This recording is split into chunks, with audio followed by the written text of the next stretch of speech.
প্রিয় ছাত্রছাত্রীরা, আজ আমি উচ্চ মাধ্যমিক বাংলা বিষয়ের 2019 এবং 2020 সালের যত এসিকিউ এসছে সেই এসিকিউ প্রশ্নগুলো সুন্দরভাবে গুছিয়ে তার উত্তরগুলো করে দিচ্ছি, যা লিখলে তোমরা একে এক অবশ্যই পাবে। শুরু করছি। কি জন্য হুতাশে সেদিন কতটা কাঠ কেটেছিল উৎসব? উত্তর, জনপ্রিয় লেখিকা মহাশ্বেতা দেবীর বিরচিত ভাত গল্পের মুখ্য চরিত্র উৎসব সেদিন 2.5 মণ কাঠ কেটেছিল ভাত খাওয়ার জন্য। 2 নম্বর, চন্নুরি রে তুইও খা কোন গল্পের অংশ? চন্নুরির পরিচয় দাও। জনপ্রিয় লেখিকা মহাশ্বেতা দেবী রচিত ভাত গল্পের অংশবিশেষ। গল্পের মুখ্য চরিত্র উৎসবের মেয়ে চন্নুরি। তুমুল জল ঝড়ে আর মাতলার জলোচ্ছ্বাসে উৎসবের মেয়ে চন্নুরি সহ তার সংসার শেষ হয়ে যায়। ফাঁপি। ফাঁপি কাকে বলে? সুসাহিত্যিক সৈয়দ মুস্তাফা সিরাজ বিরচিত ভারতবর্ষ গল্পের অংশবিশেষ। শীতকালে বৃষ্টির সঙ্গে জোরালো বাতাস বইলে রাঢ় বাংলার গ্রাম্য তথাকথিত ছোট লোকের ভাষায় সেই আবহাওয়াকে ফাঁপি বলে। 4 নম্বর, জেগে উঠিলাম। কে কোথায় জেগে উঠলেন? উত্তর, রূপনারায়ণের কুলে কবিতায় জীবনবোধে প্রাজ্ঞ কবি রবীন্দ্রনাথ ঠাকুর স্বয়ং রূপনারায়ণের তীরে জেগে উঠেছিলেন। পাশাপাশি কত সালে পড়েছে সেটা লেখা আছে। 5, চিনিলাম আপনারে। কবি কিভাবে নিজেকে চিনলেন? জীবনব্যাপী দুঃখ বেদনা আঘাতে কবি চিত্তে যেন নির্ঝরের স্বপ্নভঙ্গ ঘটেছে। জগতের কঠিন সত্যকে উপলব্ধি করে কবি রক্তের অক্ষরে নিজের স্বরূপ চিনলেন। রূপসাগরে ডুব দিলেন যেন কোনো অরূপ রতনের আশায়। 6 নম্বর, কবি কাকে শীতের দুঃস্বপ্ন বলেছেন? উত্তর, নাগরিক কবি সমর সেন রচিত মহুয়ার দেশ কবিতার অংশবিশেষ। মহুয়ার দেশে দিনান্তে অলস সূর্য জলস্রোতের গলিত সোনার মতো উজ্জ্বল আলোর স্তম্ভ রচনা করে দেয়। গভীর নীরবতা অন্ধকারে ধূসর ফেনায় যেন আগুন লাগে। সেই উজ্জ্বল ধোঁয়ার বঙ্কিম নিঃশ্বাস শীতের দুঃস্বপ্নের মতো বলে মনে হয়।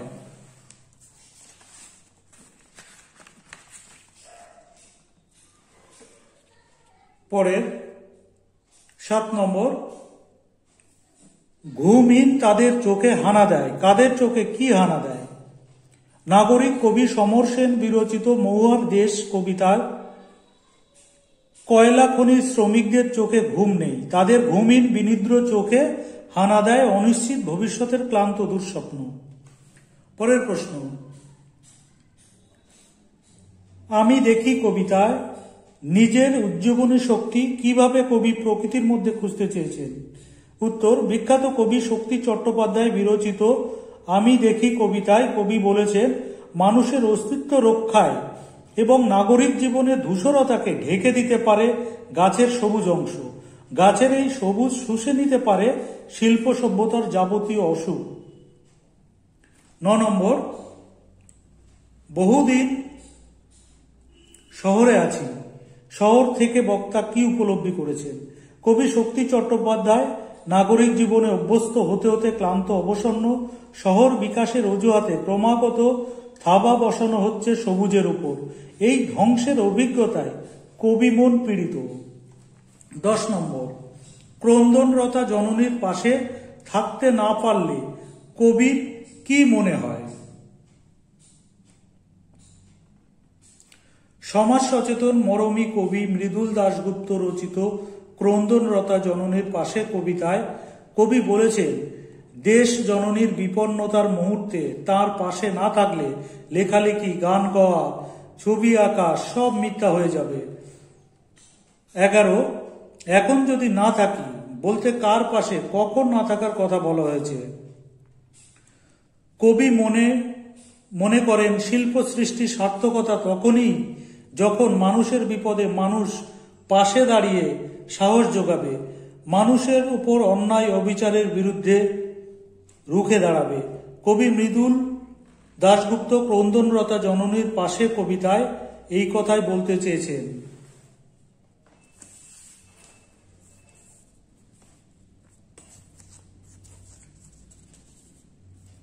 পরের প্রশ্ন,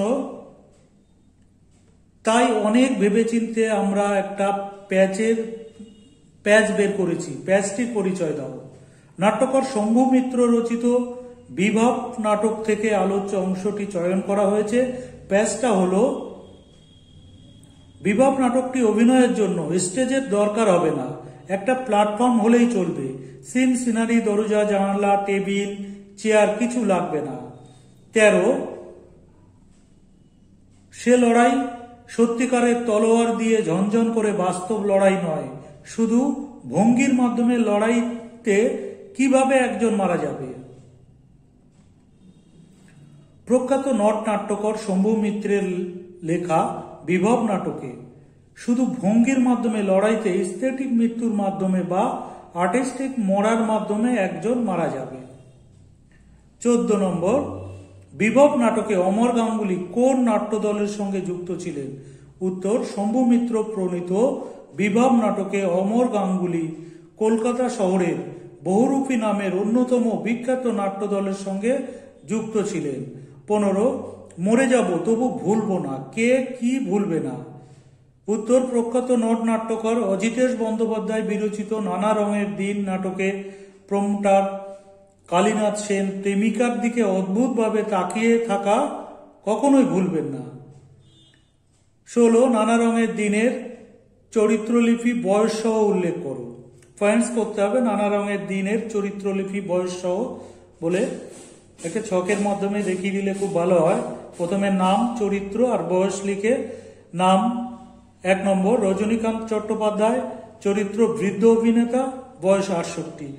2, কালীনাথ সেন, চরিত্র প্রমোটার আর বয়স 60। পরের প্রশ্ন, তাতে বয়সটা ঠিক বোঝা যায় না, কার বয়স কেন বোঝা যায় না?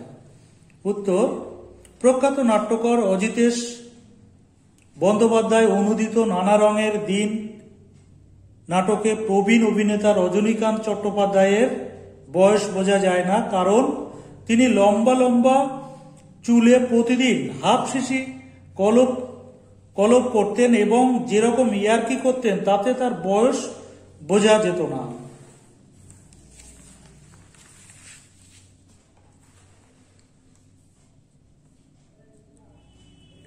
পরের প্রশ্ন, রজনীবাবু ভয়ে চিৎকার করে পিছিয়ে যান, কাকে কি অবস্থায় দেখে রজনীবাবু ভয় পেয়েছিলেন?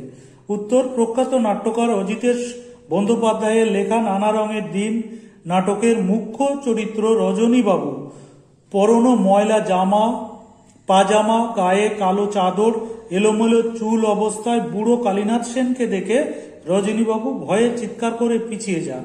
19, রাজারা কি পাথর ঘাড়ে করে আনতো? কারা পাথর আনার শ্রম দিত ও কাদের খ্যাতি হতো? উত্তর, প্রখ্যাত কবি বেরটোল্ট ব্রেখট রচিত পড়তে জানে এমন একজন মজুরের প্রশ্ন কবিতায় শ্রমিকরা পাথর আনার শ্রম দিত এবং রাজার খ্যাতি হতো। 20, জয় তোরণে ঠাসা কোন শহর? উত্তর, প্রখ্যাত জার্মানি কবি বেরটোল্ট ব্রেখট বিরচিত পড়তে জানে এমন এক মজুরের প্রশ্ন কবিতায় জয় তোরণে ঠাসা ইতালির রাজধানী রোম। 21, আমি কৌতূহলী হয়ে উঠি, বক্তা কোন বিষয়ে কৌতূহলী হন? উত্তর, পাঞ্জাবি কথা সাহিত্যিক কর্তার সিং দুগ্গাল রচিত অলৌকিক গল্পে ভয়ানক দুঃসহ রোদের মাঝে গুরু নানকের পরিভ্রমণের অবশিষ্ট কাহিনী শোনার জন্য কৌতূহলী হয়ে ওঠেন গল্পশ্রোতা বক্তা। 22,